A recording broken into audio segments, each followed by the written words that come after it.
On this week's edition of Backroom Banter, Welch's Fruit Snacks. If you've come to the gym, you know that we are single-handedly keeping Welch's in business. And based on what I'm seeing, they did $750 million in revenue. I think all of that was here. You're welcome, Welch's, and you're welcome, all the members, for supplying those for you. Can you please stop stealing them and taking 5 of them at a time and putting them in your car and keeping them there for a later date? We have hungry people here that are trying to fuel their exercise. But the even bigger question is this doing what you think it is? Here we go. We know that intensity regulates fuel source selection.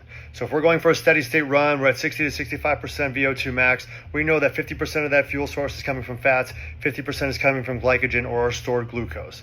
But we also know that as intensity increases, fat oxidation can't happen fast enough, so we have to rely on our glycogen or our stored glucose to be able to power glycolysis, our anaerobic system, and also aerobic respiration. When we look at our high intensity Metcons, we know that we need energy and we need it fast.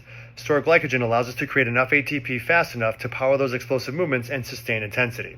It's actually estimated that 60% of our fuel during those high intensity outputs is coming from glycogen. But what about the Welch's? These tasty delights will elevate your blood glucose levels. Blood glucose is responsible for about 15 to 20% of your fuel during high energy outputs.